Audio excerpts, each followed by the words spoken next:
George, who wrote one of our plays, How to Fly, and then the director, wonderful director of this wonderful play, Daniella Caggiano. Say hi. Hi. Hi. I can't believe it's been a year. Yeah, over a year. Yeah. Almost March of last year, right? I mean, I thought it was so exciting when I read it. A, because there's all of a sudden Amelia Earhart pops out out of nowhere. Yeah. But also just like two girls playing in a backyard and all that kind of inspiration of like. So it's me and my best friend playing in the backyard. Yeah. When we were little. It's very much based on our lives. Like the games that they play in it are the games that we played. And I was just like kind of hadn't seen very many. Now it's different. I've seen a lot of stories with young girls, I think, on stage now, but I hadn't at the time I wrote it. I just loved the idea of like the magic of girlhood being captured on stage, which is something I feel like I didn't see a lot at that time either. And I still feel like it's rarer than not. And it's also, I think these characters are at this moment where they're like just transitioning into adolescence, and like what does that mean for their friendship, and what does that mean for their lives maybe being changed forever. And I think capturing like that moment in a coming of age story. Also, like Amelia Earhart, what a badass. She should be in more plays. I read a couple of books about Amelia Earhart, a couple of books by her, and when she describes the moment where she first wanted to fly, she's with her dad at an airfield, and she's just like, I think I'd like to fly one of those. And it's just so certain. There's no hesitation of like, could I do this? What are all the reasons I couldn't do this? She's just like, I want to do that. I can. Yeah. And she was young when that happened. So like, what are the things that like as we get older make us hesitate more? I was like pretty certain when I was younger that I could fly down the staircase in my house. I remember I think I had a dream about it and was really certain that dream was real. Yeah. But I was sure that was a thing that I was able to do. And then one day I was like standing at the top of the staircase and I was like, if I jump, that won't go well. That's not true. So it's like, when did I stop believing I could fly? And that was not a thing. So that's all the imagination stuff, I think, is when does that just stop feeling possible?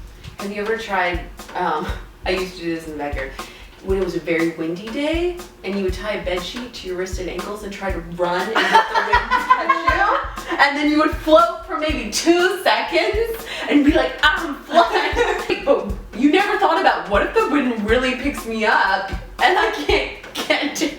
It's like, whatever, you just go for it, you know, during that. Have you ever tried to fly? I cannot say that we're talking. So, B, how did you picture B, when you first read her on the script?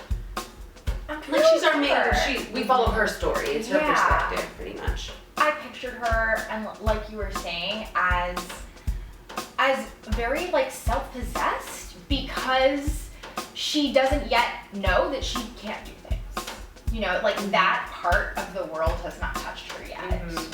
Yeah. And so I picture her as really full of life and possibility. Mm-hmm.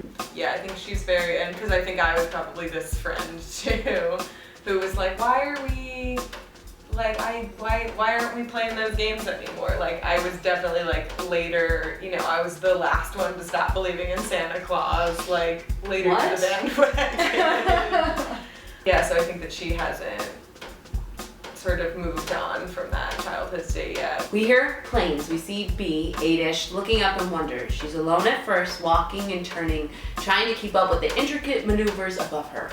She moves quickly and slowly, skipping or jumping or laughing or doing 2 of those or none of these or all 3, then she stops. And she is everything she could be. In this moment, she is everything she isn't yet, but all the things she might become, including those she never will. She's all the people she will give part of herself to, and all the people she will not meet.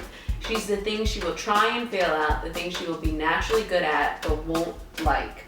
She's everything she will hate and be indifferent to and fall madly in love with. She's a plane right before it takes off. Maybe even a rocket ship. She is. She's joined by Lala, her grandmother, who's only everything she's already been, but she has been. The planes roar. Like, what an It introduction gives me to a chills. play. I love it. Remind me. Your grandma cusses in this, right? Yes. Yeah. Right? Conversations with my grandma found their way into this. Yeah. It's so interesting when, like, stuff skips a generation a little bit and you find personality traits. Like, for me, pie making is my great grandma, and that's skipped 2 generations. Tracy's such a fun character, too, because she doesn't feel like a supporting character by any means. Like, she has her world, she has her strengths. And I think Tracy has had to put upon her a little bit more, and that's why she's transitioned out of that childhood a little bit more quickly. Also the Irish potato famine scene. Yeah. That was- That scene, that was real, right? That was real. Yeah. Patricia, some of the other passengers say there's a storm a-coming. Would we be okay? What if we're not? What if the rain makes my pneumonia? You're okay, Patricia. If I don't make it through the night, promise me you'll take care of my brother. He'll have no one else left since my good-for-nothing parents abandoned him. Stop talking to me, Molly. You're going to be fine. What if I'm not? Promise me, Patricia. Promise me that you'll take care of him. Of course I will. Make sure he gets all the potatoes he wants in the new world. Make sure he eats his fill of all kinds. Baked potatoes, mashed potatoes, fried potatoes. I will. Scalloped potatoes. Oh, I love scalloped potatoes. Patricia, what am I gonna give for one last plate of scalloped potatoes? But you'll have the money. Oh, you eat them again as many as you want. When we get to America, you'll eat scalloped potatoes off of silver plates until you're so full you get sleepy. Then you'll take a nap in a large white bed with down pillows, as soft as a cloud. And you'll dream of home, of Bonnie Ireland. Only it won't be like it is now. It'll be like it was, bright and green and bursting with life. And you and I will be there together. We'll be lying in a field of clovers, not worrying about anything. Just listening to the music the wind makes when it goes through the trees, sounding like wings, wishing it could never stop. Patricia. Yes, boy. I always wanted to try. But you don't.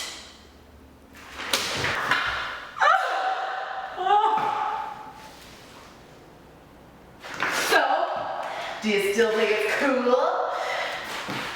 I guess.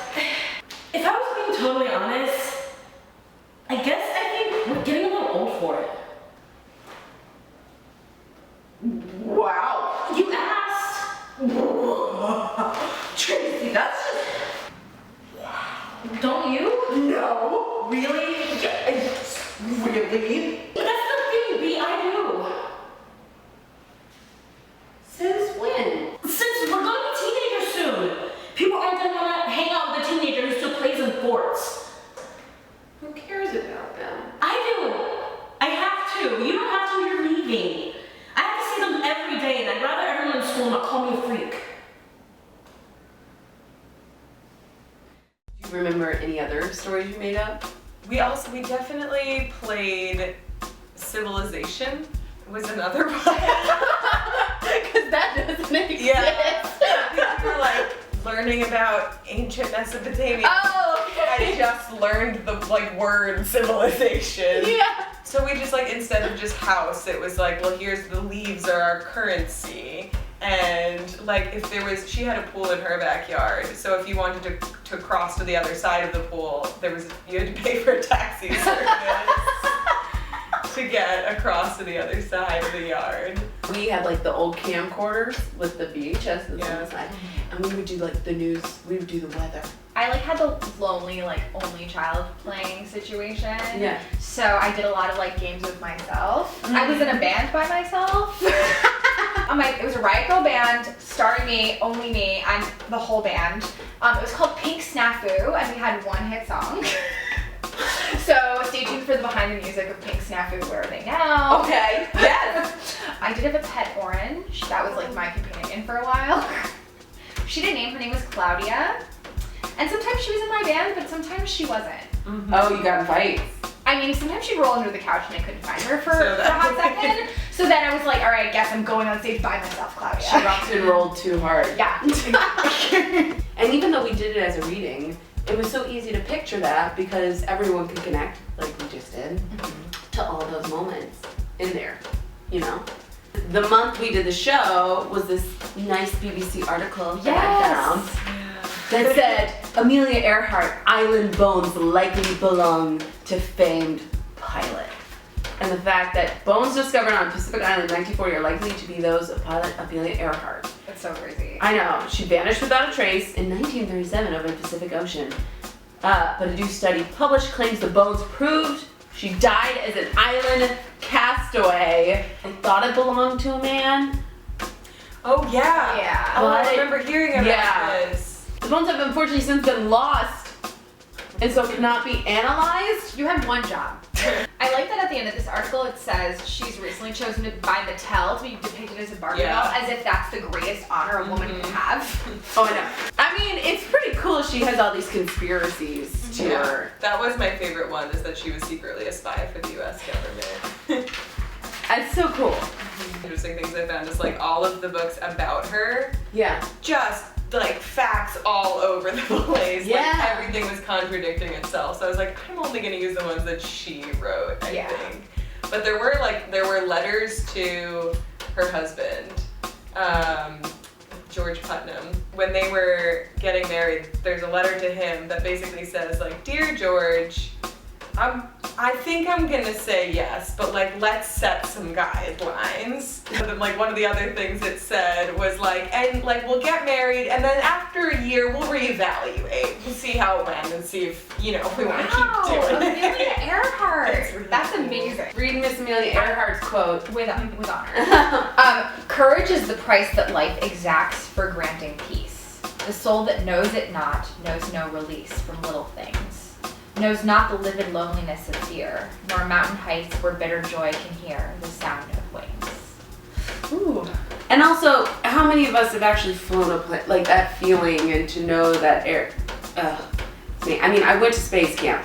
I know a little about that. I tried to play. All of them are female directed, female written, female produced. I know that there are a lot of female playwrights out there of all, you know, variety and of all levels and all like they've been around or they're just starting, and yet they're still not, it's there, the frustration, like, why aren't they being done? What do you feel like is happening right now? What would you hope would happen with female-written plays? I mean, if I like could take a guess at like one of the reasons why there hasn't been more female writers being produced is, so actually a few years ago I was in an interview for a fellowship, I will not name which one, and I direct plays mostly by women, about women, etc., and one of the panelists in my interview asked me, well, like, why do you do that? Like, why do you direct so many plays about women?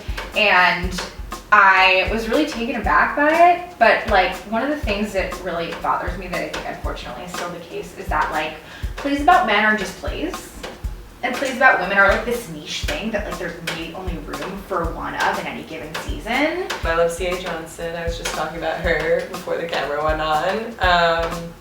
CQ, Christina Quintana, who also did a Pint in the play. Yeah, scissoring, another episode when she comes back from LA doing amazing things.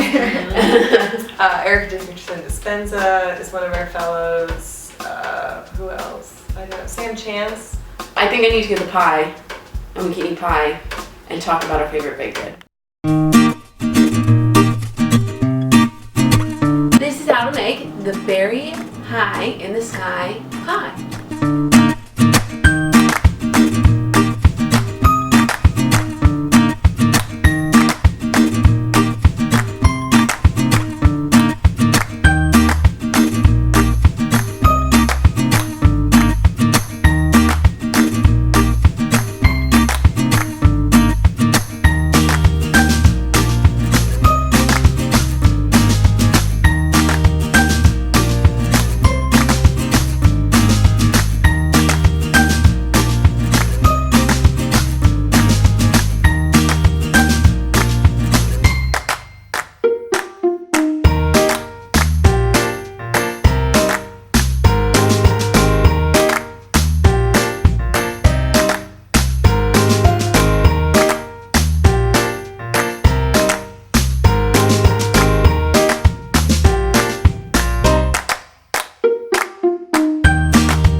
Oh my god.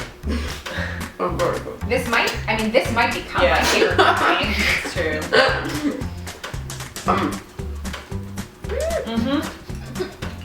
Yep. Mhm. What is it? The New York Times review falls in pieces in buttery splendor. And I was like, That's exactly what just happened to me. it's like, yeah, it's not a bad thing. You just ate through a pie, it's gonna fall apart. Yeah. Really? Yeah, it's really good. Yeah. Prior to Before- this moment, it was strawberry rhubarb, but now I think I might do this. That the Oh, words were coming Lord. out of my mouth. Mine too. What do you think B's favorite baked good dessert would be? Ooh. Raw cookie dough. Was there baked goods in your play? Isn't there? No. Is there? There's no baked goods in my plans. Are there? Maybe now, since you've done it. I have done it. Right. And well, summer. I did the blueberry because it was like Yeah. summer. Also berries. You're not supposed to eat, pick the berries you pick. Like you don't pick wild berries. Like there's some kind of danger in that. But as a kid, do you remember like taking berries or whatever and just mashing gunk together? I was probably supposed to just eat one bite of this, but I'm definitely gonna finish it. Do you see my plate? I tried to make beignets recently, and it didn't go super So well. hard. Yeah, they tasted okay. They were just really flat. If it rained powdered sugar on me as if I was a beignet, that would be heaven to me. What's the last thing you baked? I do not bake at all. I am a horrible travesty to my Italian ancestors. I do not bake. I do not cook. I am not gifted in that way. Yeah, this is us. Olivia, Daniella, and Jessica eating pie. I hope you enjoyed it. Yeah, and yeah. Cool. Yeah.